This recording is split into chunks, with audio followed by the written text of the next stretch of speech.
Hi viewers. இன்னைக்கு April 15 Ayyanar Thunai serial என்னாச்சுன்னு சொல்லி பார்க்கலாம்க்கு முன்னாடி சேனல் சப்ஸ்கிரைப் பண்ணாதவங்க மறக்காம சப்ஸ்கிரைப் பண்ணுங்க. இன்னைக்கு என்ன அப்படின்னு சொல்லி பார்த்தீங்கன்னா, இங்கே வந்து நிலா வந்து பல்லவனை கூட்டிட்டு வந்துடுறாங்கல்ல. அப்போ உடனே வந்துட்டு இருக்கும்போதே பல்லவன் வந்து கேட்குறாரு, என்ன நீ என்ன ஆச்சு அப்படின்னோடனே, இரு வா அப்படின்னோடனே, நீங்கள் ரொம்ப டென்ஷனாக இருக்கிறீங்க, இதில் உட்காருங்க அப்படி சொல்லிட்டு ஒரு இடத்துல உட்கார வச்சுட்டு போய் தண்ணி வாங்கிட்டு வந்து கொடுக்குறாரு.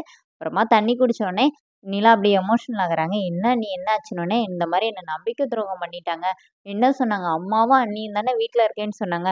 ஆனால் உள்ளே போய் பார்த்தா அண்ணன் அப்பா எல்லாருமே இருக்காங்க பல்லவா. அப்போ என்னை எப்படி ஏமாத்திட்டாங்க பார்த்தல அப்படின்னோடனே, உடனே பல்லவன் எதுவும் பிரச்சனையா, நீ வெளியில எந்த சத்தமுமே கேட்கல அப்படின்னோடனே, ஆமா இந்த மாதிரி என் சர்டிஃபிகேட்ஸ் எல்லாம் தரமாட்டேன்னு சொல்லிட்டாங்க, என்னை இங்கேயே இருக்க சொல்றாங்க, எப்படிடா என்னை இங்கே இருக்க விடுவாங்க, அடுத்து எனக்கு இன்னொரு கல்யாணம் வர பண்ணி வைக்கணும்னு சொல்றாங்க, அது எப்படி முடியும் அப்படின்னு சொன்னோடனே, இப்போ பல்லவன் வந்து அப்படியே பார்த்துட்டே இருக்கிறாரு.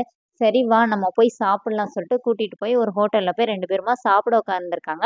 அப்போ பல்லவன் வந்து கேட்குறாரு, நீங்க எப்பவுமே இங்கே தான் சாப்பிட வருவீங்களான்னொடனே, இல்லடா பல்லவா இங்கே நல்லா இருக்கும்னு சொல்லி எல்லாரும் சொல்ல கேள்விப்பட்டிருக்கேன், அப்பா கிட்ட சொன்னா உடனே அம்மாவை வீட்டிலேயே செய்ய சொல்லிடுவாரு, ஒரு ரெஸ்டாரண்ட் கூட கூட்டு வர மாட்டாரு, இந்த மாதிரி காலேஜுக்கு போனோமா வீட்டுக்கு வந்தோமான்னு இருக்கணும், காலேஜ்லேயே பிக்கப் ட்ராப்புக்கு கார் வந்துடும் அப்படின்னோடனே, இப்படிதான் பல்லவா நான் இருந்தேன் அப்படின்னோடனே, சரின்னு சொல்லிட்டு இப்போ சாப்பாடு வந்துடுது. ரெண்டு பேருமா சாப்பிட ஆரம்பிக்கும் போதே ஃபர்ஸ்ட் பாண்டியன் கால் பண்றாரு. கால் பண்ணி, என்னடா அங்கே எதுவும் பிரச்சனையா, அவங்க வந்துட்டாங்களா, உங்களுக்கு எதுவும் கார் அனுப்பவா அப்படின்னு சொல்லிட்டு அவர் கேட்டுட்டு வைக்கிறாரு. அடுத்து சோழன் கால் பண்றாரு. சோழன் வந்து நிலாக்கே கால் பண்ணிடுறாரு. சோழன் வந்து நிலா கிட்டயே கேட்குறாரு, எதுவும் பிரச்சனையா அப்படின்னோடனே, இப்போ நிலா என்ன சொன்னாங்கன்னா, அப்படிலாம் இல்லைன்னொடனே, இங்கே தான் வந்துட்டு இருக்கீங்களான்னொடனே, வேற எங்கே போக சொல்றீங்கன்னொடனே, இல்லை வாங்க வாங்கன்னு சொல்லிட்டு அவர் ஃபோனை வச்சுட்டு சந்தோஷத்தில் குதிக்கிறாரு. சேரனும் ஓடி போய் கட்டி பிடிச்சிக்கிறாரு. நிலா இங்கே வந்துட்டு இருக்காளே அப்படின்னு சொல்லிட்டு. அப்புறம் இங்கே வந்து இவங்க ரெண்டு பேரும் பேசிக்கிறாங்க, நிலாவும் பல்லவனும் பேசிக்கிறாங்க. அப்போனே நிலா சொல்றாங்க, இந்த மாதிரி என் சர்டிஃபிகேட்ஸை எரிச்சிட்டாங்கடா அப்படின்னோடனே, என்னது எரிச்சிட்டாங்களா, ஆமாடா அப்படின்னு சொல்லிட்டு அப்புறமா ரெண்டு பேருமா சாப்பிட்டுட்டு வெளியில வர்றாங்க. வெளியில வரும்போது சூர்யா வந்து நிக்கிறாரு. சூர்யாவை பார்த்தோன்னே, இப்போ இவங்க வந்து மாப்பிள்ளைய கடத்துவாங்களா, அதை பார்த்துட்டு பல்லவனுக்கு தெரியுது. அப்போ வந்து பல்லவன் வந்து கேட்குறான், இவர் தானே உங்களை கல்யாணம் பண்ணிக்க பார்த்த மாப்பிள்ளைன்னொடனே, ஆமாடா அப்படின்னோடனே, இவரன்னொடனே, விடுடா நானே பார்த்துக்கிறேன் அப்படின்னோடனே, இப்போ சூர்யா இறங்கி வந்து நிலா கிட்ட பேசுறாரு, நீ இங்கே வந்திருக்கன்னு சொல்லிட்டு நான் பார்க்க வந்தேன் அப்படின்னோடனே, உனக்குன்னா அசிங்கமாவே இல்லையா, நான் உன் முன்னாடி தானே கல்யாணம் பண்ணிட்டு போனேன், என்ன பார்க்க வந்தேன்னு சொல்ற, உனக்குன்னா என்ன இது இருக்குது அப்படி சொல்லிட்டு நிலா வந்து சூர்யா வந்து அப்படியே லெஃப்ட் ஹேண்ட்ல டீல் பண்றாங்க. அவர் பேசுறது எல்லாத்துக்குமே திருப்பி பேசுறாங்க. அப்புறமா, உன்னன்னா இப்படி பேசினா எதுவும் ஆகாது, நான் வந்து போலீஸ்ல கம்ப்ளைண்ட் பண்ண போறேன், இந்த மாதிரி ஹோட்டல்ல சாப்பிட்டுட்டு வெளியில வரும்போது நீ என்னை வந்து ஹராஸ் பண்ணின அப்படின்னு சொல்லிட்டு நான் கம்ப்ளைண்ட் பண்ண போறேன்னொடனே, சூர்யா இல்லைன்னு சொல்லிட்டு ஓடிடுறாரு.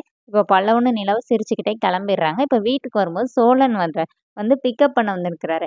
இந்த மாதிரி நம்ம டிராவல்ஸ்லேருந்து காரை வெளியில விடாம உங்களுக்காக கூட்டு வந்திருக்கேன் அப்படின்னோடனே, டயர்டா இருக்கிறீங்க, எதனாச்சும் சாப்பிட்றீங்களா அப்படின்னு கேட்டோன்னே, டேய் நானும் அவங்க கூட தாண்டா 3 மணி நேரம் டிராவல் பண்ணி வந்தேன், என்னை நீ கண்டுக்கவே மாட்டேங்குன்னு சொல்லிட்டு பல்லவன் வந்து இடையில சொல்லிட்டே இருக்கிறாரு. அப்புறமா நிலா கிட்ட, வீட்டில் என்ன ஆச்சு, ஏன் ஒரு மாதிரியா இருக்கீங்க அப்படின்லாம் கேட்குறாரு சோழன். சரி வாங்க வீட்டில் போய் பேசலாம்னு சொல்லிட்டு வீட்டுக்கு கூட்டு வந்துடுறாரு. அதோட என்னோட எபிசோட் ரன் பண்ணிட்டாங்க. நாளைக்கு என்ன அப்படின்னா, பல்லவன் வந்து அவங்க அப்பா கிட்ட சொல்றாரு, அண்ணி எவ்வளோ அழகா கோலம் போட்டு வச்சிருக்காங்க, அதில் போய் பீடியை தூக்கி போடுறீங்க அப்படின்னோடனே, இப்போ நிலா விடுடா அப்படின்னு சொல்லிட்டு நிலா சொல்றாங்க, இந்த மாதிரி வீட்டு வாசல்ல வந்து பீடி குடிக்கிறீங்க, வீட்டுக்குள்ள வரைக்கும் அந்த வாடை போகவே மாட்டேங்குது, அந்த கொஞ்சம் நிப்பாட்டலாம்ல அப்படின்னு சொல்லிட்டு அவங்க மாமனார்கிட்ட அப்படியே இதாக சொல்றாங்க. ஆனால் அவங்க அப்பா என்ன சொல்றாருன்னா, இங்க பாருமா, நீ வந்து அட்வைஸ் பண்றதெல்லாம் இவனுங்களோட நிப்பாட்டிக்கோ, சும்மா என்ன வந்து எதுவும் சொல்லக்கூடாது, இது ஏன் வீடு, நான் பீடி குடிப்பேன் இல்லை தண்ணி அடிப்பேன், எது வேணா பண்ணுவேன் அப்படிங்கிற மாதிரி சொல்லிட்டு அவர் கிளம்புறாரு. அதோட என்னோட எபிசோட் ரன் பண்ணியிருக்காங்க. தேங்க்யூ.